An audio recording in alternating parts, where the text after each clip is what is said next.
கல்யாண தேனிலா காய்ச்சாத பால் நீலா. அப்படி இல்ல, எல்லாருக்கும் ஒரே மாதிரியே இருக்காதுல்ல. எல்லாருமே இளையராஜாவாவே இருக்க முடியாதுல்ல. எனக்கு மியூசிக் டைரக்டர்னா ஸ்டார்ட்டிங்ல எனக்கு வந்து இளையராஜா தான். தேயாத வெண்ணிலா.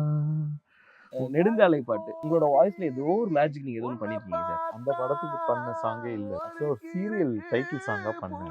இதுவா சார்? கரட்டு காட்டுக்குள்ள மோளச்ச நெல்ல போல மோரட்டு நெஞ்சுக்குள்ள முட்டி வந்து மோளச்ச நாமத்துக்குமார் சார் வந்து அதான் அந்த பிளேஸ் வந்து ரொம்ப கஷ்டம்தான்.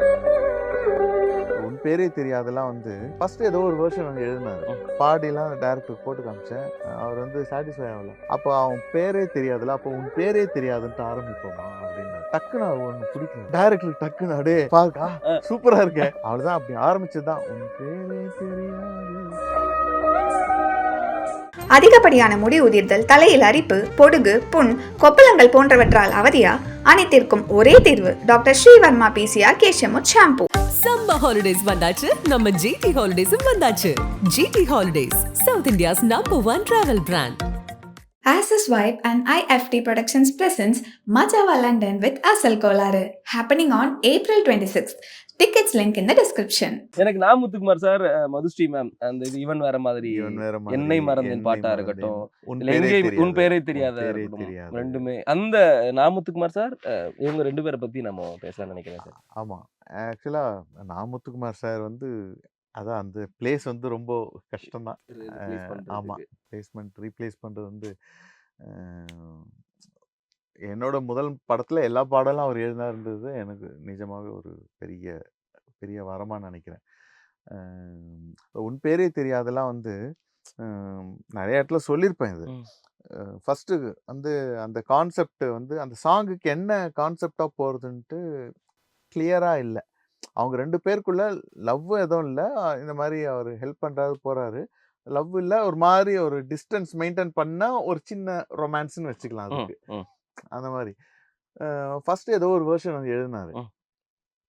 எழுதினோடனே அதில் நான் சும்மா பாடிலாம் டைரக்டருக்கு போட்டு காமிச்சேன். அவர் வந்து சாட்டிஸ்ஃபை ஆகலை. ஐயோ இது இல்லை சார், இப்படி இல்லை சார் அப்படின்னாரு. அதுக்கப்புறம் இன்னொரு வெர்ஷன் வந்து எழுதினார். எழுதிட்டு எனக்கு அனுப்புனாங்க. திருப்பி நான் அதை வந்து பாடி அது மாதிரி காமிச்சேன். அதில் இல்லை இல்லை ஏதோ ஒன்று தேவைப்படுது இந்த பாட்டில், இது இருந்தால் சாதாரண சாங் ஆகிடும், இப்படி இல்லைன்னாரு. அதுக்கப்புறம் நேர்ல வர வச்சுட்டார். வந்த உடனே இல்லை சத்யா டியூன் போடு. அப்பெல்லாம் இதுதான் கேசட்ல சிடில இருக்கும். பென்ட்ரைவும் அப்போ இருந்துச்சு. அப்போ நான் சிடில தான் எடுத்துட்டு போனேன். அவர் ஒரு பிளேயர் ஒன்று வச்சிருப்பாரு, அங்கே அவரோட அசிஸ்டன்ட் இருப்பார். அதை போட சொல்லி ப்ளே பண்ண சொல்லுவார். ப்ளே பண்ணப்புறம் அப்படியே கேட்பார், டியூன் எல்லாம் அப்படியே கேட்டுட்டுல ஓகே. அப்புறம் டைரக்டர்கிட்ட வந்து ஸ்டோரி கேட்குறாரு. சார் இப்போ சொல்லுங்க சார் ஸ்டோரி. அவர் அந்த முன்னாடி இருக்கிற அந்த சீக்வன்ஸ், அவர் யார், இது அதுக்கப்புறம் என்ன ஆக போகுது இது அப்படின்றத எல்லாத்தையும் எக்ஸ்பிளைன் பண்ண ஒன்றும் இல்லை. அவன் யாருன்னே தெரியாது, அவன் ஊர் பேர் தெரியாது அப்படின்னு சும்மா அப்படி ஆரம்பிச்சுட்டு, அப்போ அவன் பேரே தெரியாதுல்ல, அப்போ உன் பேரே தெரியாதுன்ட்டு ஆரம்பிப்போமா அப்படின்னாரு. டக்குன்னு ஒன்று பிடிக்கிறாரு. டைரக்டருக்கு டக்குன்னு அடே ஸ்பார்க்கா சூப்பரா இருக்கேன், ஆமா ஆமா அப்படியே போகலாம் அப்படின்னு. அவ்வளோதான், அப்படி ஆரம்பிச்சதுதான் உன் பேரே தெரியாது உன்னை கூப்பி. அதில் கடைசி வரைக்கும் பேரும் இல்லை, ஒன்றும் இல்லை, ஸ்பெஷலான பேரும் இல்லை, ஒன்றுமே இல்லை. ஆனால் அதை வந்து அதை மெயின்டைன் பண்ணி அந்த சாங்கு ஃபுல்லாக என்னன்னு தெரியாதுன்றதை வச்சு அவ்வளோ இன்ட்ரெஸ்டிங்கான ஃபேக்ட், எவ்வளோ அதில் கண்டென்ட் இருக்கும் பாருங்களேன். பெரிதான பேரு இல்லை, சிறிதான பேரு இல்லை,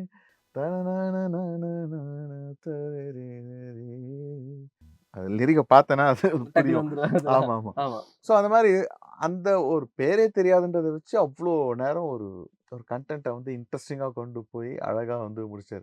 கடைசியில் சார் அதுக்கு ஆன்சரே இல்லையே, நம்ம ஏதோ ஒன்று சொல்லணும் இல்லை, உன் பேரே தெரியாது என்ன பேருனாவும் சொல்லணும் இல்லை இல்லை, அதெல்லாம் இல்லை, அப்படியே விடுங்க. ஆமாம் அப்படியே விடுங்க, அதெல்லாம் அழகுதான். ஆமாம் அப்படின்னு சொன்னார். ஸோ அதனால அந்த பாட்டு வந்து இப்போ கூட யா நெறைய பேர் வந்து அது ரிங்டோனா வச்சிருப்பாங்க. உண்மை, உண்மை, நெறையா பேர் உண்மை. அது எங்க போனாலும் அந்த சாங் அப்படி கேட்கும். உங்களுக்கு ஓ! அது முதல் படம் அப்படிங்கிறதுனால, அந்த ஒரு பயங்கரமான லெஜெண்ட் அவரு. முத்துக்குமார் சார் அப்படிங்கிறவங்க பயங்கரமான லெஜெண்ட் அவங்க. நெறைய கவிதைகள் எழுதியிருக்கிறாங்க, பாடல்கள் எழுதியிருக்கிறாங்க. ஒரு பயம் இருக்குல்ல நமக்கு. அவர்கிட்ட நம்ம ஒர்க் பண்றோம் அப்படிங்கிற அந்த ஒரு பயம். அவர் நம்மள ஹேண்டில் பண்ற விதம் அப்படிங்கிறது ஒண்ணு இருக்கும் இல்லையா சார்? இல்ல பயம் கிடையாது. அ, அ. ஆக்சுவலா அ அது ஆக்சுவலா என்னன்னா, அவரு லெஜெண்ட் தான். நம்ம ஃபர்ஸ்ட் டைம் தான் பண்றோம். ம். பட் நம்ம மேல நமக்கு ஒரு கான்ஃபிடென்ட் ஹோப் இருக்கணும்ல. நம்பிக்கை நம்ம இருக்கும். நம்ம டியூன் பண்ணது நல்லா இருக்குன்றது நமக்கு ஒரு கண்டிப்பா ஒரு கான்ஃபிடென்ட் இருக்கணும். அப்பதான் நம்ம அவங்க ஏதாவது கரெக்ஷன் சொன்னா கூட நான் இமிடியேட்டா ஒரு டியூன கூட மாத்தி என்னால காட்ட ம். முடியுன்ற அந்த கான்ஃபிடென்ட் இருக்கும்போது, அது பயமா இருக்காது. ம். ஒரு ரெஸ்பெக்ட்ஃபுல் ஆ. இதுவா இருக்கும். ஸோ கண்டிப்பா. அந்த மாரி தான் ஆக்சுவலா அவர் மேல பயங்கர மரியாதை. கண்டிப்பா அதுக்கு முன்னாடி இருக்கும். எவ்வளவோ சாங் எழுதியிருக்காரு. எனக்கு ஆமா. ரொம்ப சந்தோஷம். இவருகிட்ட நம்ம ஃபர்ஸ்ட் மூவி இவர் எழுதுறாருன்னும்போது எனக்கு ரொம்ப சந்தோஷமா இருந்துச்சு. மதுஸ்ரீ மேம் வந்துரலாம். ஆக்சுவலா அதான் சில பேர்லாம் நமக்கு எவர் கிரீனா இருக்கும்ல வாய்ஸ். அந்த ம். மாரி எவர் கிரீன் வாய்ஸ்ல மதுஸ்ரீ மேம் வந்து ஒன் ஆஃப் த ஐயோ! ஏஞ்சலிக் வாய்ஸ் இல்ல அவங்க. ஆமா. எனக்கு ரொம்ப பிடிக்கும். வயலின் கவிதை மாரி இருக்கும். வயலின் மாரி ஒரு சவுண்ட் வரும். அதான் தேனுன்னு சொல்லுவோம்ல. அது அவங்க குரல்ல தான் நம்ம அது ஃபீல் பண்ண ரியலைஸ் பண்ண முடியும். முடியுது. ஆமா. எனக்கு ரொம்ப பிடிக்கும். அதனால அ எதா இருந்தா அவங்கள பாட வைக்கணும்னு எனக்கு ரொம்ப ஆசையா இருக்கும். ஸ்டாண்ட் அவுட் ஆகுது பாருங்களேன். அந்த ஒரு வார்த்தை அந்த அந்த உயிரோட்டத்தோட அவங்க பாடும்போது, அந்த வரிக்கு ஒரு உயிர் கிடைக்குது. ம். ஸோ அதனால அவங்களோட கிரேட் ஃபேன் நானு. சத்யா சார்க்கு இப்ப வந்துரலாம். சரவணன் மீனாட்சிக்கு போட்டிருக்கீங்க. ஸோ டெலிவிஷன்லயும், படங்கள்லயும் பங்களிப்பு அப்படிங்கிறது இருந்திருக்கு. நம்ம ஆரம்பத்துல இண்டஸ்ட்ரிக்குள்ள வர்றதுக்கு முன்னாடி ஒரு ஐடியாலஜி இருந்திருக்கும். வாய்ப்பு கிடைச்சதுனா நம்மளோட வாழ்க்கை இப்படி போச்சுன்னா நல்லா இருக்குங்கிற மாரியான ஒரு இது இருந்திருக்கும். அந்த மாரி போயிட்டு இருக்குங்களா சார்? ஸ்டார்ட்டிங்ல இருந்து நம்ம நார்மலா ஒரு கீபோர்ட் பிளேயரா என்னுடைய கேரியர் வந்து அதுவா தான் ஸ்டார்ட் ஆச்சு. ஸ்டார்ட் ஆச்சு. அது கூட எனக்கே தெரியாது. நான் ஆஹ. கீபோர்ட் பிளேயர் ஆவேன்னு கூட எனக்கு தெரியாது. ம், ம். ஒரு மியூசிஷியனா இருப்பேன்றது மட்டும் தெரியும். பட் கம்போசர் ஆவேன்னா அதெல்லாம் எதுவுமே நம்ம கையில எதுவுமே இல்ல ஆக்சுவலா. நம்ம வந்து எப்பவுமே ஒர்க் பண்றது, நெறைய கத்துக்கிறது, அப்டேட் ஆகுறது, லேர்னிங் ப்ராசஸ்லயே எப்பவுமே இருந்துட்டோம்னா, அதுக்கேத்த மாரியான வாய்ப்புகள் தானா அமையுன்றது தான் என்னோட நம்பிக்கை. ம், ம். நம்ம போய் ரொம்ப கஷ்டப்பட்டு முயற்சிலாம் பண்ண வேணாம். நம்ம முயற்சிய ஃபுல்லா லேர்னிங்ல போட்டா போதும். கத்துக்கிறதுல ஆமா. போறீங்களா? கத்துக்கிட்டாலே போதும். நம்ம எந்த லெவல்ல இருக்கோமோ அதுக்கேத்த கான்டாக்ட்ஸ் வரும். அதுக்கேத்த ப்ராஜெக்ட்ஸ் வரும். எல்லாமே கிடைக்கும்ன்று என்னோட நம்பிக்கை. ஸோ அந்த மாதிரி தான் இதுவரைக்கும் எனக்கு போயிட்டுருக்கு. இண்டஸ்ட்ரியில அது நம்ம மேபி பெருசா நீங்க அத ஃபீல் பண்ணியிருக்க மாட்டீங்களோ என்னமோ! ஃபீல் பண்ணியிருக்க மாட்டீங்க. ஆனா வெளிலலாம் வந்து சொல்லுவாங்கல்ல, ம். நல்ல பாட்டு போடுறாங்க. ஆனா வாய்ப்பு மட்டும் கம்மியா கிடைக்குதே! அப்படிங்கிற மாரியான ஒரு ஒரு டாக் வந்து வெளில போகுமே! ஆமா. இல்ல அவங்க எப்பவுமே ஒரு நம்ம மேல ஒரு நல்ல அபிப்பிராயத்துல ஆ, வந்து ஆ. எல்லாரும் சொல்றது தான் அது. ஆமா, ஆமா. அப்படி இல்ல எல்லாருக்கும் ஒரே மாதிரியே இருக்காதுல்ல. எல்லாருமே இளையராஜாவாவே இருக்க முடியாதுல்ல. இருந்தாலும் எல்லாரும் கம்போசர்ஸ் தான். எல்லாரும் நெறைய படங்கள் பண்ணிட்டு தான் இருக்காங்க. இது வந்து நம்ம வெளியில தெரியறத பேஸ் பண்ணி ம். தான் அவங்களோட எண்ணம் இருக்கு. ஏன்னா தெரியாம இருக்கு. அவங்க சில பேர் நெறைய பண்ணுவாங்க, சில பேர் கம்மியா பண்ணுவாங்க. இது எல்லாரோட வாழ்க்கையிலயும் எதுவுமே ஒண்ணா இருக்காது. எல்லாம் அப்படி இப்படி மாறி மாறி இருக்கும். திடீர்ன்ட்டு நான் நெறைய படம் பண்ணுவேன். நெறைய படம் பண்ணவங்க கொஞ்சம் கம்மி படம் பண்ணுவாங்க. பண்ணுவாங்க. ஸோ இது இயற்கையா அதுவா நடக்கிற விஷயம் தான். ஸோ இது நம்ம கையில எதுவுமே இல்ல. எதுவுமே இல்ல. நம்ம பண்றத இது நான் சொன்ன மாரி எப்பவுமே சாட்டிஸ்ஃபேக்ஷனா நம்ம திருப்திக்கு பண்ணி, நம்ம மக்கள் திருப்திக்கு திருப்திக்கு. ஆமா. எப்பவுமே பண்ணிக்கிட்டே இருந்தா போதும். அது எங்க போய் சேர்க்கணுமோ அதுவா போய் சேர்க்கும்ன்றது தான் என்னோட வாவ்! Great sir. சூப்பரா சொன்னீங்க. ம். நீங்க ஒர்க் பண்ணதுல, அ இல்ல இண்டஸ்ட்ரிக்குள்ள வர்றதுக்கு முன்னாடி, உங்களுக்கு புடிச்ச லிரிசிஸ்ட், உங்களுக்கு புடிச்ச மியூசிக் டைரக்டர் யாரு சார்? எனக்கு மியூசிக் டைரக்டர்னா ஸ்டார்ட்டிங்ல எனக்கு வந்து இளையராஜா தான். One and only Ilaiyaraaja. Ilaiyaraaja மேல பயங்கர ஒரு தீவிர காதல் ஆயிடுச்சு எனக்கு. ஓகேவா. ஸோ அதனால நான் அந்த ஹார்மோனியம் வாசிக்கும்போது ஃபுல்லா எத எடுத்தாலும் இளையராஜா பாட்டா வாசிக்க ஆரம்பிச்சு, இந்த இந்த ஆர்வத்தினால தான் நான் கீபோர்ட் பிளேயராவே மாறுனேன். ம். நான் எல்லா பாட்டும் இளையராஜா பாட்டெல்லாம் எது கேட்டாலும் அப்படியே வாசிப்பேன். ம். ம். அத பார்த்துட்டு தான் எனக்கு வந்து வாய்ப்பே கிடைச்சது. "நீ ம். கீபோர்ட் பிளேயரா நீ மாறலாமே" அப்படின்னு சொன்ன உடனே, அதுக்கப்புறம் நான் குட்டி குட்டியா அ சின்ன சின்ன டிரான்ஸ்ஃபார்மேஷன் சின்ன கேசியோலருந்து இப்படி இப்படி இருந்து கொஞ்சம் கொஞ்சமா வந்த ஜிங்கிள்ஸ் வாசிச்சு, சீரியல்ல மியூசிக் டைரக்ஷன் பண்ணி, இப்படி இப்படி மெதுவா பேக்ரவுண்ட் ஸ்கோர் பண்ணி இப்படி இப்படி வந்து அப்படியே அ ஃபுல் மியூசிக் வரைக்கும் வந்தது. நெடுஞ்சாலை பாட்டு. எனக்கு தெரிஞ்சு அந்த அந்த பாட்டுல உங்களோட வாய்ஸ்ல ஏதோ ஒரு மேஜிக் நீங்க ஏதோ ஒண்ணு பண்ணியிருக்கீங்க சார். ஏதோ ஒன்று பண்ணிட்டு ஏதாவது அந்த இந்த இஞ்சி தண்ணி ஏதாவது குடிச்சிட்டு பாருங்கன்னு தெரியல. அதை கேட்கும்போது மட்டும் எனக்கு என்னமோ ஒண்ணு வருது சார். மேல சோல் போயிட்டு கீழே வந்து இழுத்து உள்ள வைக்கிற மாதிரி இருக்கு சார். அந்த பாட்டோட அனுபவம் மட்டும் எனக்கு தெரிஞ்சுக்கலாமா சார்? இவ்வளோ ஒரு ரொம்ப வருஷம் கழிச்சு கூட இன்னமும் அந்த பாட்டு எல்லாரோட ஒரு பிளேலிஸ்ட்ல இருக்கு. சாங் வந்து ஆக்சுவலா அந்த படத்துக்கு பண்ண சாங்கே இல்ல அது. என்ன சொல்றீங்க? ஆமா. அந்த படத்துக்காக பண்ணவே இல்ல அந்த சாங்கு. ஆக்சுவலா ஒரு சீரியல் டைட்டில் சாங்கா பண்ணேன் அது. உண்மையாவா சார்? ஆமா. தாமிரபரணி அந்த மாதிரி. அது எப்படி கன்வெர்ட் ஆச்சுன்னு சொல்றேன் பாருங்க. சீரியலுக்காக ஒரு டைட்டில் சாங் பண்ணேன். அப்போ அதான் நான் என்ன அபிநயா கிரியேஷன் ஜேகே சார் அவர் தான் என்ன மியூசிக் டைரக்டரா இன்ட்ரோடியூஸ் பண்ணவர். சன் டிவில ஆடுகிறான் கண்ணன் சீரியல் தான் என்னோட first debut as a music director.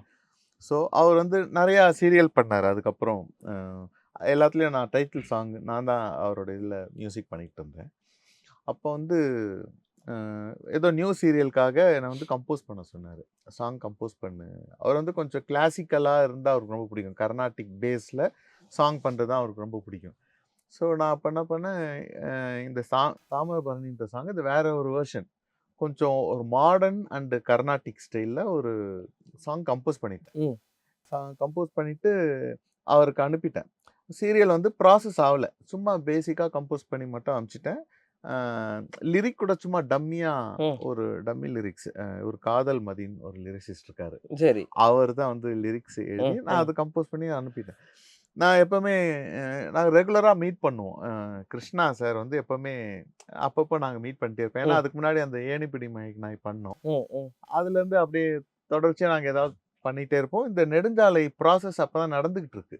அப்போ நான் வந்து அவர்கிட்ட இந்த பாட்டு வந்து நான் போட்டு காமிக்கிறேன். யார் இருந்தாலும் நான் ப்ளே பண்ணி காமிப்பேன். புதுசாக ஏதாவது பண்ணேன்னா வர ஃப்ரெண்ட்ஸுக்கு எல்லாருக்கும் நான் வந்து ப்ளே பண்ணி காமிப்பேன். அவர் வந்து பாட்டு கேட்டுட்டு பாட்டு நல்லா இருக்கு. எதுக்கு பண்ணீங்க அப்படின்னா, நான் இந்த மாதிரி சும்மா ஒரு சீரியல் டைட்டில் சாங்காக பண்ணியிருக்கேன் அப்படின்னு. சரி. அதுக்கப்புறம் அவர் சொன்னார், இந்த செகண்டாக வர்ற ஃப்ரேஸ் நல்லா இருக்கு அப்படின்னாரு. சரி ஓகே அப்படின்னு என்ன பண்ணார், ஃபஸ்ட்டு ஃப்ரேஸை மியூட் பண்ணிவிட்டு செகண்ட் ஃப்ரேஸ் வருது இல்லை அதை எடுத்து ஃப்ரண்ட்டில் வைங்களேன் அப்படின்னாரு. ஃப்ரண்ட்டில் வச்சுட்டேன். அதுக்கப்புறம் அதுக்கு கண்டினியூஷனாக ஒரு ஃப்ரேஸ் வந்தது. அந்த ஃப்ரேஸ் வேணாம், அதுக்கு வேற ஏதோ ஒன்று பண்ணுங்க அப்படின்னாரு. இதை செகண்ட் ஃப்ரேஸை ஃபர்ஸ்ட்டாக வச்சுட்டு இந்த இதுக்கேற்ற மாதிரி ரிலேட்டடாக ஒரு கம்போஸ் பண்ணுங்க அப்படின்னாரு. சும்மா ஏதோ ஒன்று கம்போஸ் பண்ணேன். அதுக்கப்புறம் இல்லை ஃபோக்காக பண்ணுங்க அப்படின்னாரு. அது ஃபஸ்ட்டு கொஞ்சம் கிளாசிக்கல் மாடர்னாக இருந்துச்சு. கொஞ்சம் ஃபோக் ஸ்டைலில் பண்ணுங்க அப்படின்னாரு. அதுக்கப்புறம் என்ன பண்ணேன், அந்த ஒரு ஃப்ரேஸும் பண்ணிவிட்டு ஒன்று நான் மியூட் பண்ண சொன்னார். இந்த கிக்கை மியூட் பண்ணுங்க, இதை ஸ்னாரை மியூட் பண்ணுங்க, எல்லாத்தையும் மியூட் பண்ணாரு. வெறும் வாய்ஸ் தான் இருக்குது. என்ன அது எல்லாத்தையும் மியூட் பண்ணுது, என்னதான் சொல்ல வராரு தெரியலையே அப்படின்னு. அதுக்கப்புறம் வந்து இது கொஞ்சம் ஃபோக்காக ட்ரீட் பண்ணுங்க, அந்த பேக் ரித்தம்லாம் ஃபோக்காக பண்ணுங்க. இவ்வளோ போயிருக்கு தாமிரபரணி சாங். ஆமாம். அப்பா. சரி. அதுக்கப்புறம் என்ன பண்ணேன், சும்மா ஒரு கஞ்சீரா மாதிரி எடுத்து கொஞ்சம் லைட்டாக ஒரு ஃபோக் மாதிரி ஒன்று வந்து சும்மா பேசிக்காக ஒன்று பண்ண ப்ரோக்ராமிங் வந்து பண்ணிட்டு இல்லை இந்த சாங் கண்டிப்பாக ஒர்க் அவுட் ஆகும் அப்படின்னு. இல்லை ஃபைனல் அவுட்லாம் இல்லை, அது அப்போவே சும்மா கம்போசிங் வெறும் நானா தான் இருக்கு அதில். ஏன்னா அந்த லிரிக் வேற மாதிரி இருக்கும். அதனால ஃபர்ஸ்ட் நான் வெறும் என்ன ஃபோக் ஸ்டைலில் பாட சொல்லிட்டாரு.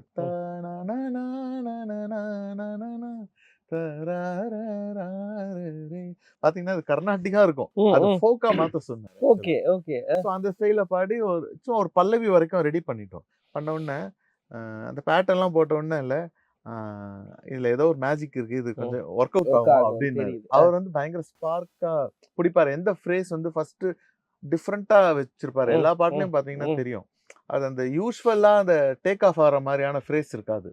ஸ்டார்டிங்ல டிஃப்ரெண்டா இருக்கிற ஃபேஸ் தான் அவர் வந்து லைக் பண்ணுவாரு. அன்யூஷுவலா இருக்கிறது தான் லைக் பண்ணுவாரு. ஸோ அந்த மாதிரி இதெல்லாம் வச்சுட்டோம். அதுக்கப்புறம் ஒரு நாள் கார்த்திக் நேதா, அப்பெல்லாம் நாங்க சும்மா டெய்லி அப்பப்போ மீட் பண்ணிருப்போம். கார்த்திக் நேதா வர வச்சு ஏன்னா ஏணிப்படி மைக் நாயெல்லாம் அவர் தான் எல்லா பாட்டும் அவர் தான் எழுதியிருப்பாரு. அதான் அவர் ஃபர்ஸ்ட் இன்ட்ரோடக்ஷனே ஏணிப்படி மைக் நாய் தான், கார்த்திக் நேதா. Okay okay. ஸோ இந்த இதுலயும் நாங்க அப்படியே டிராவல் பண்ணிட்டே இருந்தோம். அப்ப இந்த டியூனை வச்சுட்டு அவரை வந்து பாட்டு எழுத சொன்னோம். அப்பதான் இந்த நெடுஞ்சாலைக்கு அந்த ஸ்கிரிப்டுக்கு ஆக்சுவலா இது சீரியல் சாங். ஓகே. இவரா எல்லாம் எடிட் பண்ணி இவருக்காக மாத்திக்கிறாரு. ஓகே சார், வேற ஒண்ணு போட்டு வச்சிருக்கேன் சார், சரி பரவாயில்ல இருக்கட்டும் கொடுங்க அப்படிங்கிற மாதிரி எடுத்துக்கிறேன். அதுக்கப்புறம் அவர் எழுதின உடனே அந்த சாங்கோட கலரே மாறுது. Wow. தாமிரபரணியில் நீந்தி வந்த என் ஆலம் பூவேலையே அப்படியே கலரே மாறுது. அத கேட்ட உடனே எனக்கு பயங்கர இன்ஸ்பயர் ஆகி சரணம்லாம் வேற மாதிரி பண்ணிட்டேன். ஓகே. அதுக்கப்புறம் ஒரு சாங்காவே அது கிரியேட் ஆயிடுச்சு. அதுக்கப்புறம் சீரியல் வந்து அந்த சீரியல் நடக்கல. நடக்கல. ஆமா.